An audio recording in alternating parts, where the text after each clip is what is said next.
Hi Jordan, how are you? Awesome. How are you? I'm good, thank you. And Cool. are you in Melbourne or Brisbane today? Melbourne. Oh, cool, because you've just actually done a couple of shows over in WA. Yeah. We were there on Friday and Saturday. We played Fremantle on Friday, and Saturday we were in Perth, which is really cool. And this Thursday you're going to be at the Corova Lounge in Ballarat. Yeah, we'll be at Corova. I'm pretty excited. Yeah, we're excited to have you here too. Oh, thanks. Well, Bleeding Knees Club are from the Gold Coast. You grew up there, but you've moved to Melbourne now. yeah, that's correct. I moved here at the start of the year, but I've lived on the Gold Coast all my life. So what made you move to Melbourne? I don't know, just something different. And my girlfriend was living down here as well, so it kind of made sense. And I got a bunch of friends down here, so just just trying something different out, I guess. Oh, that's good. And you've got a new single out, Let It Go. Yeah. The film clip, even the song itself, it just seems so much more mature in that than your previous music. Like you're taking yourself seriously now. No, well, this is just our slow song that we wrote at the end of the album. We wanted to have 12 songs, and we just wrote it in the studio, the day we recorded it. Yeah, and I guess we just wanted to release something a bit different compared to the other 3 tracks that we released off the album. Just take it down a notch and just try something else. So I don't know if we're taking ourselves more seriously. It's just just releasing something different. Well, the video you've got on YouTube is quite a statement one. It's about, is it teens drinking and homelessness? And I think the guy who edited and produced it was just kind of getting, kids' takes on being hungover and drinking. All right. And that kind of thing. And your film clip for Nothing to Do, you had the Simpsons animator, John Verum, I can't say the name. Yeah, I can't pronounce it either. Yeah, well, we got this guy, Rhett, from Melbourne. He works under his company called Moopjaw to do the clip. And yeah, he just organised the guy from The Simpsons to do all the animation for it, which we were really excited about. And it came out pretty cool. And you guys were just a couple of teenagers from the Gold Coast who were putting on some events. Yeah. And now you're working with people who animate for The Simpsons. Yeah. And you've picked up a drummer now too. Yeah, our friend Brett, he's a full-time drummer for us, which is really cool. He's really good. And just changed our live show quite dramatically. And that's just been on this tour that you've had the drummer, or did you have No, we've had him since the start of the year, actually. All right, so you toured US and the UK with him then?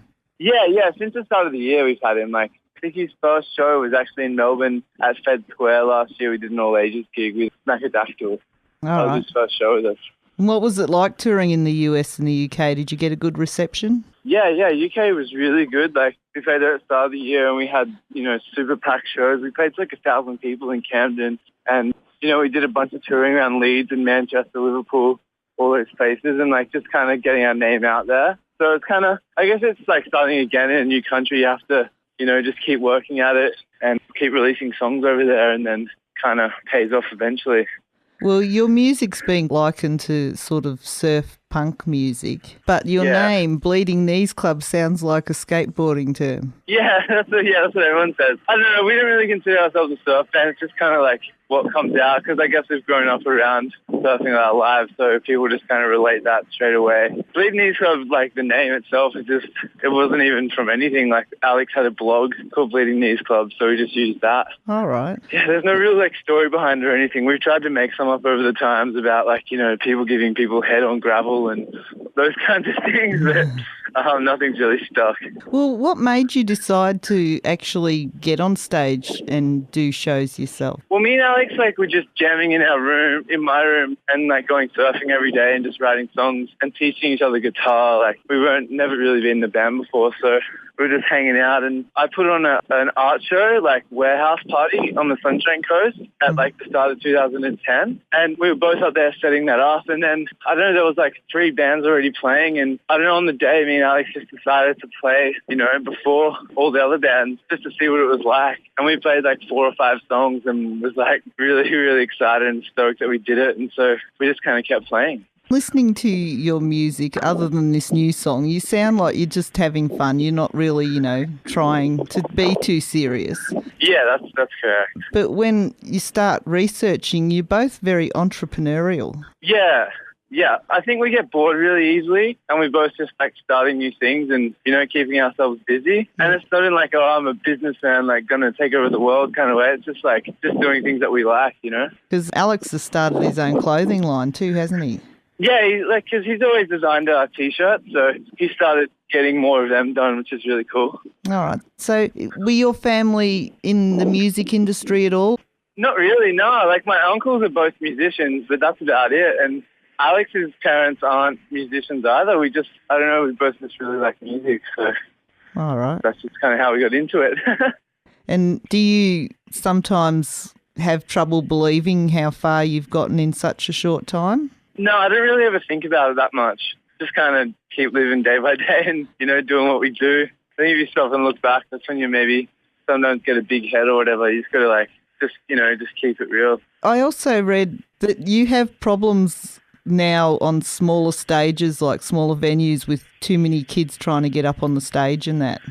Yeah, we do get like people invade the stage quite a bit now, but it's just really fun. But sometimes like it gets a bit hectic because, you know, like everything's cut out and it mightn't sound as good as we'd hope to. But it's kind of like, you know, our music is kind of made for that kind of stuff anyway. Just really simple, fun songs. They just don't really require much thinking. They're just really simple and fun, I guess.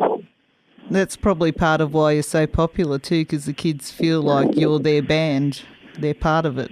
Yeah. People get on stage and like sometimes we get people singing like the songs with us, which is cool. So as long as everyone has fun at our shows, that's what we really care about. Like we're not the most technical band ever. We're just there to like have a good time. But we've always said as soon as it stops being fun, and you know, we probably won't do it anymore. Yeah. Well, you almost quit at one stage. Well, it was at the very start. We played like 4 shows and we were like, man, we're so bad. Like, that was embarrassing. I can't believe how bad we are.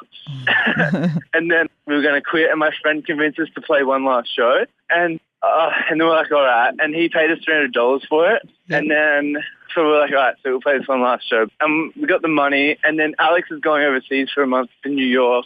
And we're like, all right, we've got $300. What are we going to do? So we ended up going and recording our first songs with my friend Duff. And that was Have Fun and I.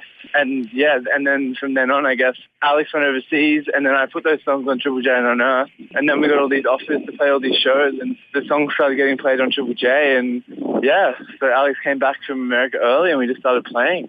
And where are you at the moment? Are you down St Kilda enjoying the sun? I'm actually walking, as I thought, from Brunswick Street.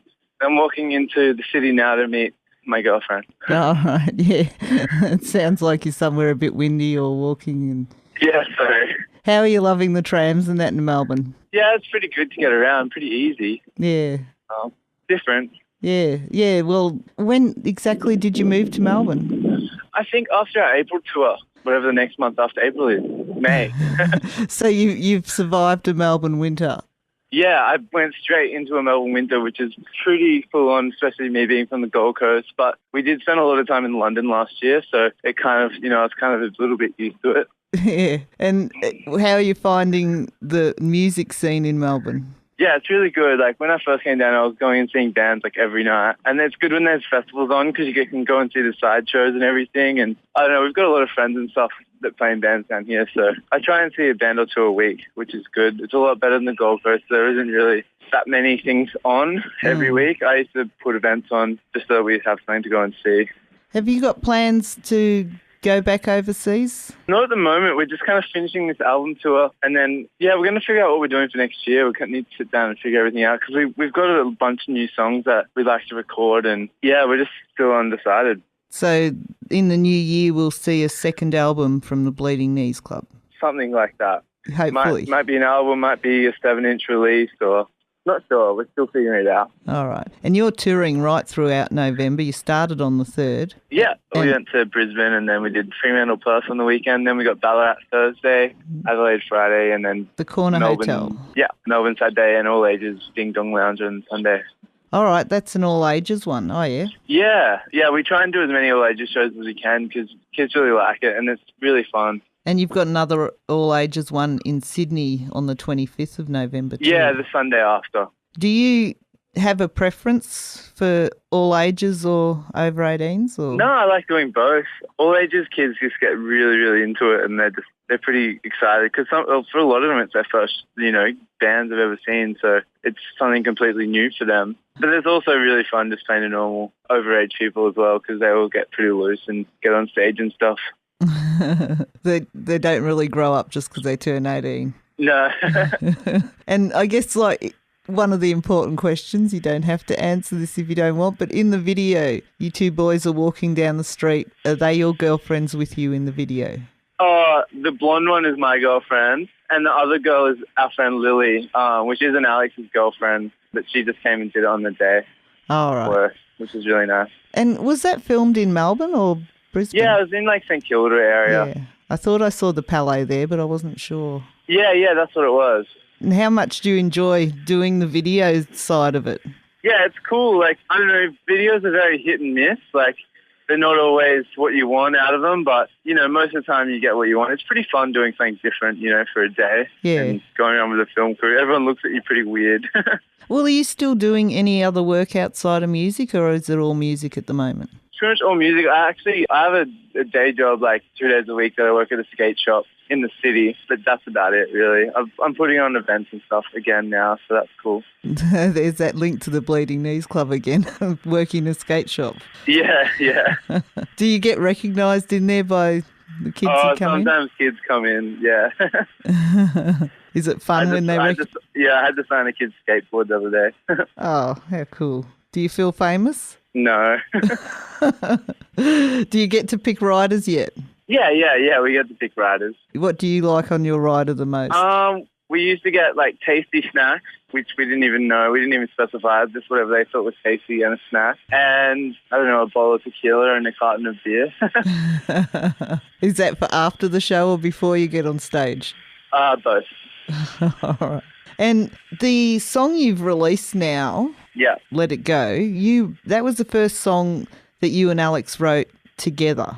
Yeah, no, it actually wasn't. The first song we wrote together was a demo that we wrote called I. That was on our Triple J and Earth page. Mm-hmm. But this was the second song. But yeah, I think it just got put in the press release that we wrote together. But yeah. Well, with you both living in different states at the moment, the new album, are you writing that more together or are you both just writing songs? Yeah, mainly Alex is writing a new album. He kind of writes, Alex is writing most of it. I wrote a few songs and then I'll bring them and show them to him. Yeah. What's been your most memorable experience so far? I think just being able to go overseas has been really cool. I always said that I wanted to go overseas, but I wanted to wait until, I was actually doing something overseas, not just being a traveller. So I got to go to London and New York and LA and stuff twice last year. So that's definitely the most memorable, I think.